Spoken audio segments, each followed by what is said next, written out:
Kia ora and welcome, everybody. My name is Eddie Rakanui, and this is Big Life Mindset, a podcast where you can learn how to live a life you love so you love life more. This podcast is in the top 10% most shared podcasts worldwide on Spotify. I've coached winners of the Westpac Bank Innovation Award. I've launched businesses that help entrepreneurs move from a early stage startup idea to a financially viable product. I coach people to be more confident at work and in their personal lives. And I also live a life that I absolutely love. Today, you're going to hear about the benefits of an experiment that I'm doing, an experiment that I've tried many times before and really enjoyed doing them as well. But you're also going to hear a little bit about the drawbacks, I think, of, let's just say drinking alcohol. Whether you drink or don't drink, I think there's something in this for everybody, because in this episode, you're going to hear a lot more about the benefits of a single-minded purpose. And it's that single-minded purpose that is going to help everybody unlock this life that they want to live. Okay, so the date is the 13th of February. It is Monday morning and Monday afternoon now in New Zealand. And I'm coming off the back of a pretty heavy weekend. Now, the heavy weekend started on Friday. Friday, Debbie and I, had a whole bunch of our friends come around, people that we love, people that mean a lot in our lives, and had a bit of a blowout. Now, depending what the person's motivation was for attending is entirely up to them. But for myself, I had made a commitment that after Friday, I was going to stop drinking alcohol for 12 months, 365 days, at least. That's the minimum. I've mentioned in previous podcasts, some of the battles that I've had with alcohol and my experience of alcohol, and I guess alcoholism being quite intergenerational in my side of the family, at least anyway. And I've also talked about, in New Zealand, at least, like alcohol is everywhere. It's everywhere. When I was growing up, it was on TV. It was on the sports jerseys of my favorite teams. It was in church. It was after church. It was on Friday nights. It was on Saturday nights. It was during the week. There was no challenges with access to it. And I had a bit of a slight chuckle the other day when I was describing to a mate that I stopped drinking alcohol, like I actually stopped drinking alcohol when I was 15. And that was after 5 years of, I'd say, reasonably hard drinking, especially for a young boy / teen. One of my, I shouldn't say it's a fond memory, but it is a fond memory, just given the nature of it was, I have memories of me and one of my besties hanging outside the pub, and we would have these plastic bottles or flagons, and we would give them to somebody to go in. An adult would walk in and they would fill your own flagons, and for $10, which is still a lot of money back then, don't get me wrong, but $10 is $10, and they would fill this flagon full of vodka or whiskey, or maybe there was gin. I definitely remember vodka and whiskey. And so, my mate and I would be 11, 12 years old and just smashed off our faces, absolutely smashed off our faces. And so alcohol has never been in short supply. And I often laugh as well, remember those little nip bottles? You probably still get them, actually. I'm pretty sure you do. And we would empty those out and fill them up, go raid people's liquor cabinets and empty them out and then fill them up with water or tea. So there was a lot of people drinking water and tea back in those days, thinking they were drinking something else. Anyway, the reason I wanted to put a pause on drinking for the next 12 months is because, for those of you who see behind me, who are watching on either my YouTube or Spotify channel, there's a sign behind me. And that sign forms a vision that I have, a goal, if you will. And the sign reads, "This year, I will be a global phenomenon in helping everyone to love life more. This year, I will be a global phenomenon in helping everyone to love life more. That is my goal. That is the vision that I have for myself this year. I remember when I first crafted it. It's been wordsmithed slightly over the course of the last, say, 3 weeks, a month, when I designed it.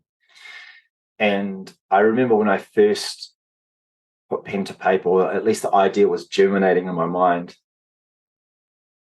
Fuck, that's pretty lofty, eh? It feels like a pretty big goal. But like anything, the more I've familiarized myself with it, the more it has moved from being in quite an uncomfortable, unknown space into a place that's a lot more familiar. And through that familiarity, I started to build confidence in being able to achieve that goal.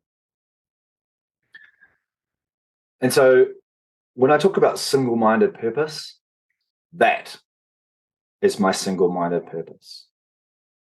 That is my purpose.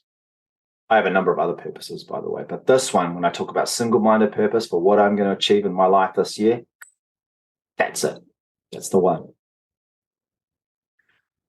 Bit off topic, but very much contributing towards it, is I'm a massive fan of Thanos. Now, if you're not familiar with Thanos, and if you've somehow escaped the Marvel Cinematic Universe that has earned billions and billions of dollars around us, Thanos is the main antagonist. He's the key bad guy. He's the number one bad guy. Now, the reason I love Thanos as much as I do, there's a whole bunch of characteristics that this character has, but the number one reason that I am such a massive admirer of this character is he has a single-minded purpose. Now, whether the purpose is right or wrong, whatever side of the fence you sit on, to me, it's irrelevant. I don't care too much about what his purpose is. What I love about it, and what I love about him, is he pours every ounce of his being into achieving that single-minded purpose.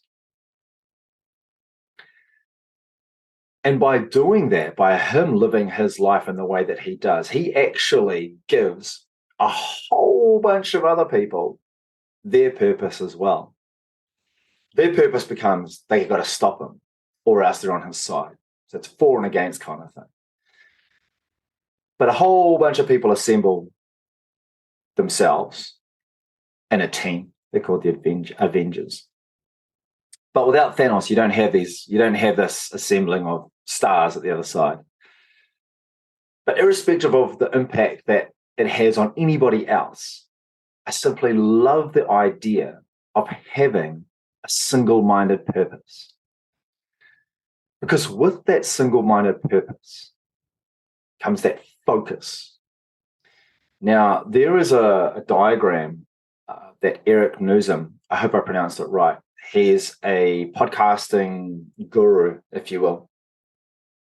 And he talks about the ability of what a purpose or what a focus does for your energy. So if you can imagine a circle, and that circle contains your energy, and coming out of that circle are a bunch of arrows. Now, those arrows would represent the direction that you could channel your energy towards.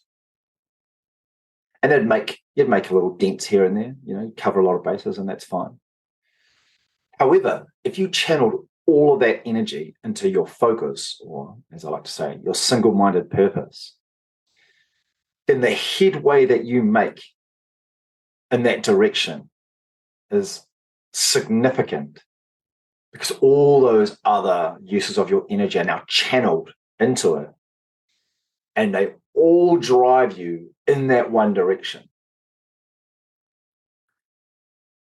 And that, to me, is representative of this approach that I'm taking. Now, this vision that I have, this vision, this goal, that this year I will be a global phenomenon and helping everyone to love life more.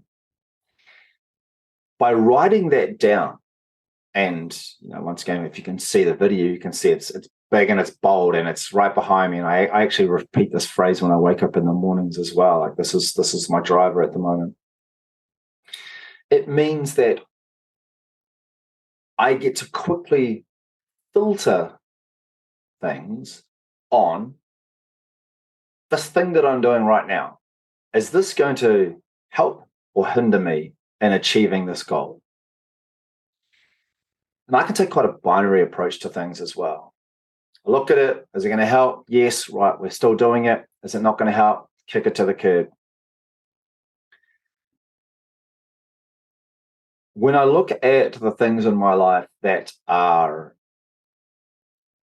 habits, good or bad, or even one-offs, good or bad, I now have a screen with which to determine, in a very binary sense, is this helping me or is this going to hinder me? Alcohol is a great social elixir. We know it helps give a certain kind of confidence in particular situations. It helps with social connectivity, helps you loosen up as well. You have a good laugh on alcohol. I got a lot of love for alcohol. However, it is a double-edged sword, right? And so when I look at alcohol and it's just a standalone point of view of how it's going to help me or how it's going to be detrimental to this goal, then it's really obvious for me. It is not going to be part of the solution, which means it's part of the problem. I've got one of those, I don't even know what the phrase is, all-in mentalities. I can do something and I was going to say balls deep, but I don't even know if that's appropriate anymore. I'm all in. And if I'm not all in, I can switch it off like that. And it doesn't matter what it is. I'm just going to push pause here. This is part of a life thing. One of my daughters is just knocking on the door. So I'm going to push pause and I'm going to be all in and present in her conversation. So stand by. Cool. So this is not, as I mentioned, this is not the first time I've taken a break from alcohol as well. I've done it several times over the years. I think I've done maybe 3 stints where I've done a year. I've done a few where I've done less than a year, a few months, 6 months or whatever. I did one where I did 4 years.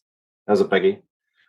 That 4-year one, it was an interesting one because it was, I think, smack bang in the middle of, or at my drinking peak, where I was just constantly in these just unreal situations that had either manifested or walked into. Like 90% of them were great times. Don't get me wrong. I just had an absolute blast. But it's not worth that 1 out of 10 where you black out or you act like a real dick, which I can do. I'm not immune to that kind of behavior.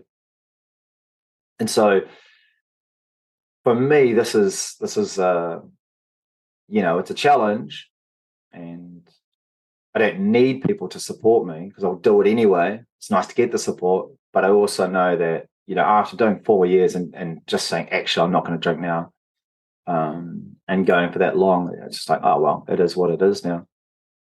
So, yeah, that's where I'm at with the alcohol thing. Now, there's actually a number of other kind of side points to the not drinking alcohol as well. And I feel like they should be aired because I know a lot of people, we kind of talk about these things amongst close friends or maybe, passing mention of it. But there are some things about alcohol that I absolutely hate. I absolutely hate.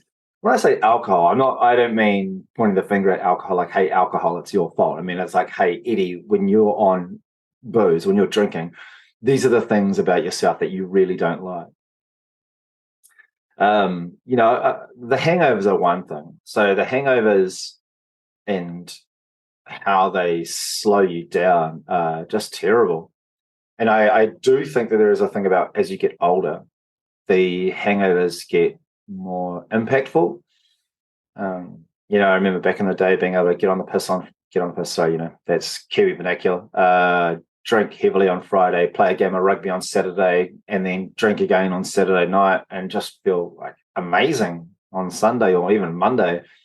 But now, the last time I drank, not including the Friday just been, it wasn't until Thursday. So I got on the piss on Saturday, and I wasn't 100%. I didn't feel 100% until Thursday. This is in spite of having ice baths and eating sort of okay, trying to get sleep in, but like that is a long time to be operating at less than peak performance. And if this vision that I have, this goal that I have, if I want to manifest this as my reality, then I can't afford to have 1 day off, 2 days off because I'm hungover. There's a lot of other ways that I could have days off, i.e. I'm sick, or, the kids are up late at night and one of them is sick, and so I've had real bad sleep or whatever it might be. And so, I described it to my mate the other day as that me on alcohol is like trying to run a race with my shoes tied together. And the worst thing is that I'm the person that tied them together. Come on, bro. Smarter than that. So there's that aspect of it. There's operating at less than my peak. And I feel like as I've matured, I've started to treasure that peak energy or that peak performance a lot more than I used to, because it was given for granted. I could just wake up, bang, I was off. I used to have energy for days too, and now I don't. So that's certainly one aspect of it.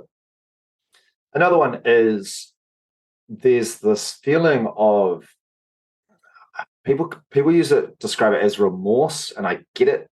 I feel like remorse. I've either heard the phrase used too often and it doesn't mean a lot to me anymore, or it just doesn't accurately capture the depth of emotion that I feel after drinking. So I come from, I think I'm described as generation. Am I Generation X? I have no idea, and somebody can correct me. I don't know if I care enough. But I can tell you the generation I was Generation Binge Drinker. Yeah, a Generation Binge Drinker was the era that I came through on, where, I notice a lot of people don't still do yard glasses on their 21st anymore. Probably a smart idea, but in my time, that was the thing you did when you hit 21. You drank a yard glass full of booze. When we drank, we didn't drink for good times. We drank to get drunk. And, just sometimes, not even sometimes, like me, if you got sloppy, you just kind of woke up, you felt like shit, and then you rinse and repeat the next weekend. Just like shake it off, bro. Harden up.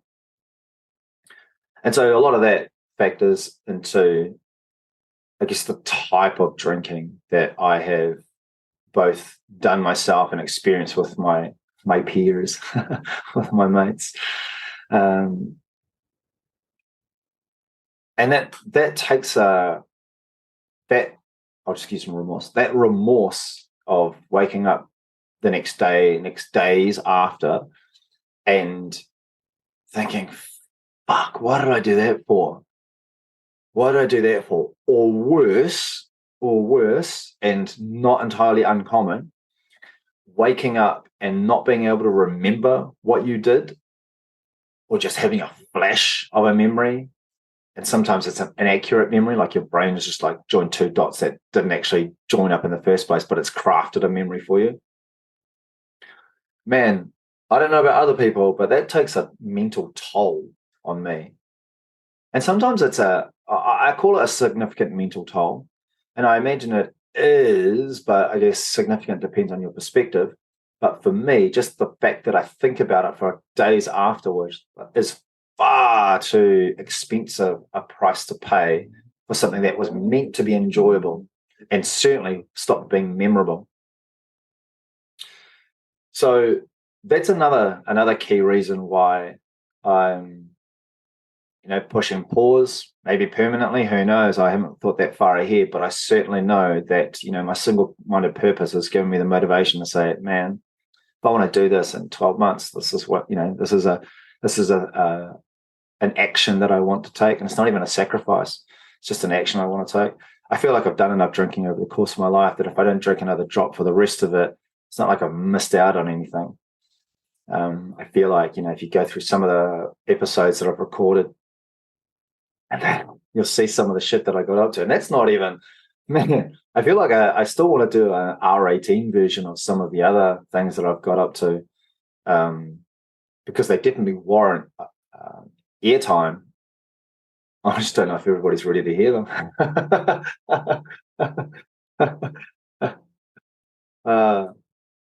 So yeah, that's where we're at. That's where I'm at the moment. Is having this and recognizing that this mission that I'm on, this vision that I have, this goal that I'm going to achieve, is allowing me to push pause or kick booze to the bucket. But I expect I'll be layering up over the next couple of weeks, especially, and looking at how to get myself back into this place where I know I'm humming. I'm at my absolute optimum. For me, that looks like eating well again.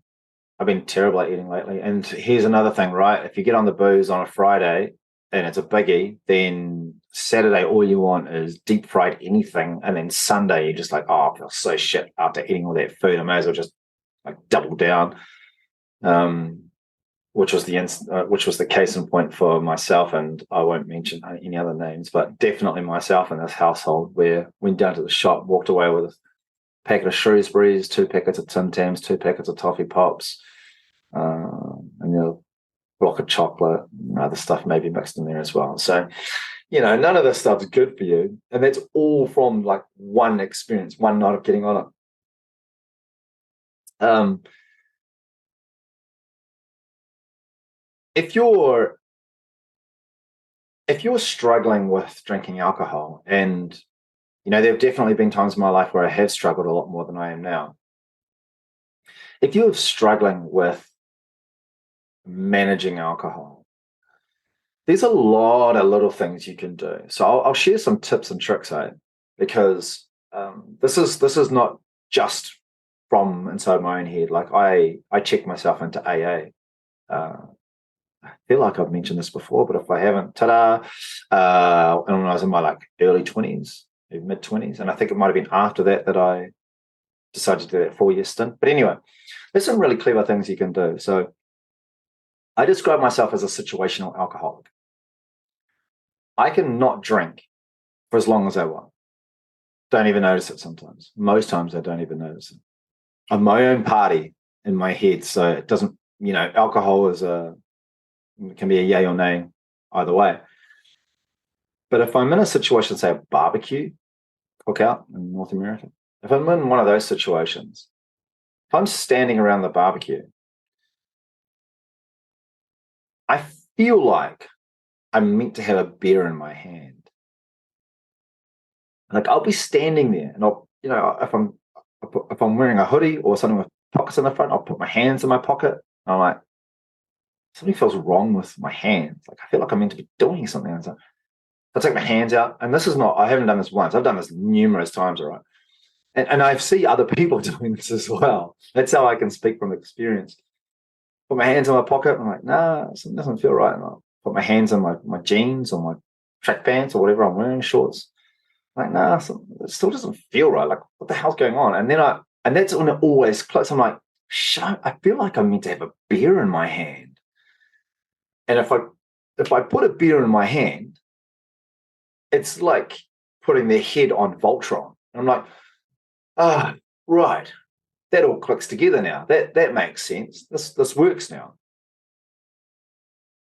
If I'm with certain people, this is not their fault, not pointing the finger at them either. But if I'm with certain people, I would always expect to have a drink in my hand. My brother that killed himself a couple of years ago, he was one of them. He and I were together.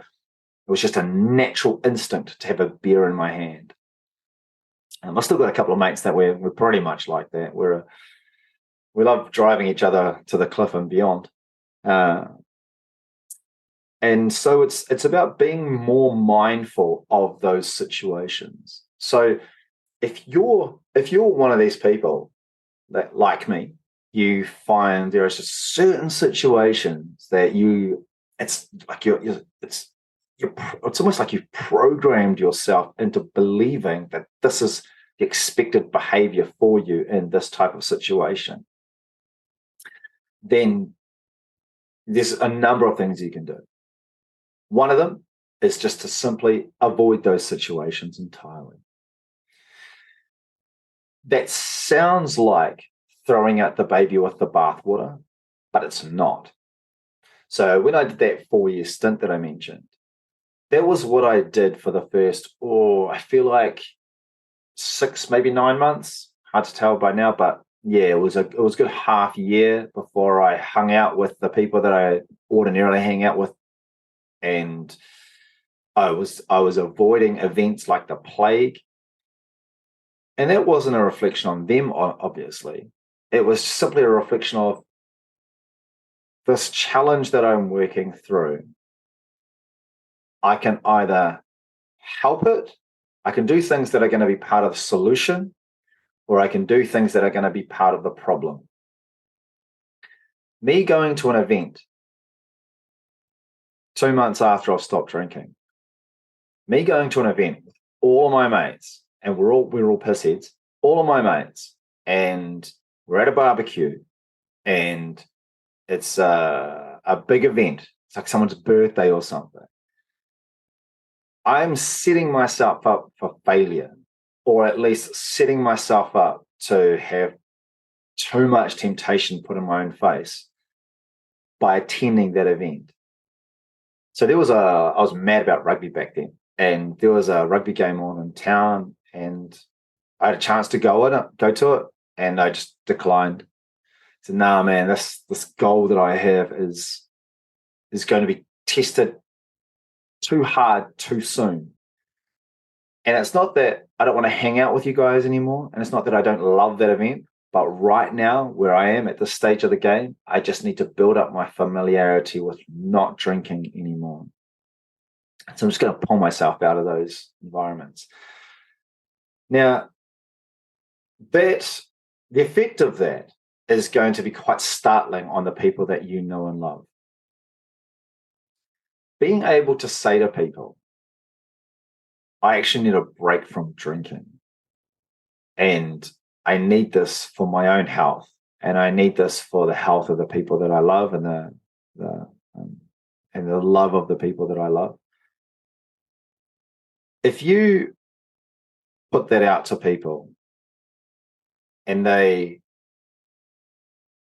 don't support you on that, this is going to feel like quite a harsh thing to say. But you just have to say, well, fuck you. Because when people aren't prepared to put you first, like when you're trying to put yourself first and they're not prepared to support you on that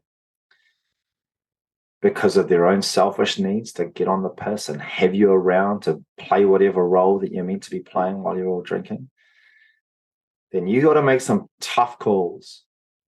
And you will find that the people who love you the most will still be there to support you through that journey.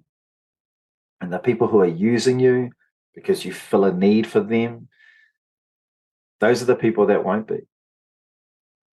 Cold hard truth there for you folks. Cold hard truth. So that's kind of that's the big end of the things that you can do. Telling people this is what I'm going to do, avoiding situations that you would ordinarily drink in. and starting to cull those people in your life that are part of the problem and not part of the solution. There's a lot of other things that you can do as well. Another big one is, and I should have mentioned this before, that is, in my experience and in the experience of the counselors that I spoke to, and in the experience of the other people that were through in that program, and in the experience of anybody I've ever seen try this, if you're a heavy drinker and you're trying to stop drinking, drinking less doesn't work. It doesn't work. It is a short-term measure that is inevitably going to fail.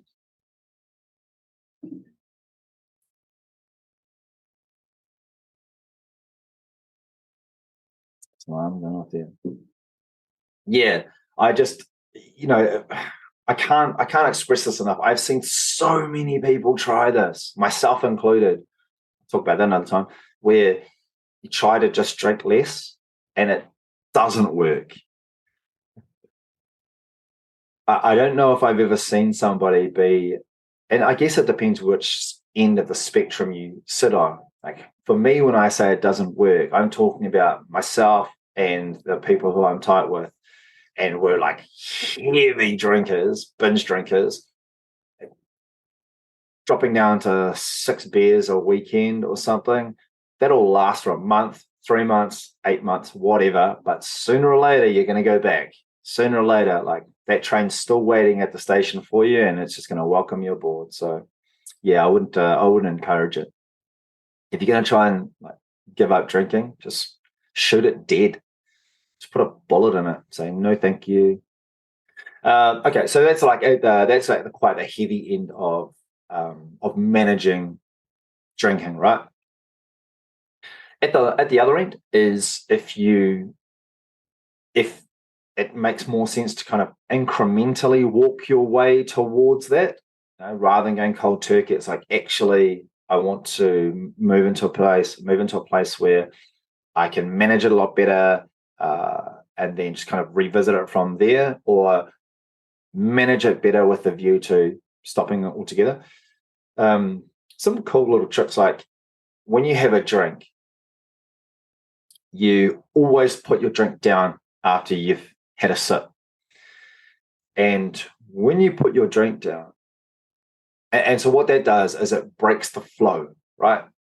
Excuse the pun, but that's what it does. You're no longer just going from hand to mouth. You're going, right, where did I put my beer? Oh, it's over there. And that small break, that very small break in time, allows you to question, do I want to have that drink right now, or can it wait? Ah, cool, it can wait. Or I'd like to push it out before I have another sip. And in that time, like in that little circuit breaker, if you strategically place a glass of water, then you can have a glass of water as well. And that's a great way of being able to drink and still being sober enough to enjoy the time as well, enjoy the occasion. So you can either have a drink of water between drinks, or like smash back glasses of water, which is something I quite enjoy doing. Another thing you can do is you move the glass away, like further than arm's length. Let's say you're sitting at a table and you're having dinner. You just push the glass even further out. Now, it doesn't matter what other people think when you're doing this. We like to surround ourselves in the thought that other people's judgments of us are so important, that every judgment that they have is how we need to live our lives. One, you can't do that because it's just not feasibly possible. Like, we've got 7 billion people. There's a lot of opinions in there about how you should live your life. But when you do that and you signal that to people, you are signaling that I'm doing this for a reason. And if you're going to criticize me for this, you're not talking about the reason per se. You're just exposing yourself for where you sit on the fence with this. Like, if you can see that I'm working hard to manage this behavior and you decide to take the piss out of me, mock me about it, That doesn't say a lot about me. That says loads about you, though. So there is some headstrong stuff in there that I think probably easier for some of us than others. But just if you send that signal to people, that's a starting point. And like I said, it has a very pragmatic, practical um, value of, okay, if I'm going to have a drink, I have to extend a little bit beyond myself. I have to go out of my way now to drink that drink. What were some other things? Oh, yeah, there was a couple of other things from. I feel like this was pre-cell phones. God, it can't be. Anyway, there's some things that you can do, like put reminders in your phone as well. So for a number of years, actually, I used to have alarms going off on my phone. No shit, where at 11 p.m. at night, an alarm would go off and it would say, "Stop drinking." In fact, I think it used to say, "Stop drinking, asshole," and "Stop drinking, see you next Tuesday," which is just like a real Eddie. Stop. Stop now. So yeah, there's a lot of little things that you can do. Those are some of them. I would encourage you that if this is a challenge for you, is to just start implementing one or two of those. And yeah, man, there's loads of alcoholics around the world. So if you jump on Google on how to minimize drinking or stop drinking entirely, there's no shortage of good quality information out there. Bringing all of that back around to the actual point. Well, there's kind of a twofold point in today's episode, but bringing that all back around is this single-minded purpose that I have, and a symptom of chasing this goal is I've now stopped drinking. Over the next couple of weeks, I will share with you some of the other changes that I'll be making in my life. And I'm using this goal, this vision, as the filter for a lot of my behaviors, a lot of my habits, good or bad, that I want to either give more life into or I want to kill it dead. And that is the power of having a single-minded purpose. Cool beans. So once again, this year I will be a global phenomenon in helping everyone to love life more. Today's discussion about kicking drinking is but one of the many measures that I'm going to be implementing and that I am implementing. I look forward to sharing more of these with you. These are all game changers for me. Like, this is how you level up a life, folks, in action. This is not about me talking about some things that I read and heard. This is me making these substantial changes to my life that I know are going to improve and increase the love of life that I already have, but is going to give me this ability to make a positive influence on people around the world. Awesome. Hey, thanks again for joining me. I'll pull the pin there. If you wanted to, and I encourage you to, because I'm bloody good at it, reach out and let me know if you'd like some coaching. In 8 minutes, I'm about to go and coach another client. I say client, but it's more friend. And helping them to live a life they love so that they love life more. This is not just some cliche that I bandy about, folks. This is like practical shit that I help surround people with so they can live this life that they actually want to be living. You'll find a calendar invite to my Calendly link, in the show notes. So make sure you check it out. Even if you just want to catch up for a virtual coffee, I'm all ears and we can go from there. All right. Thanks for that. Ka kite and bye for now.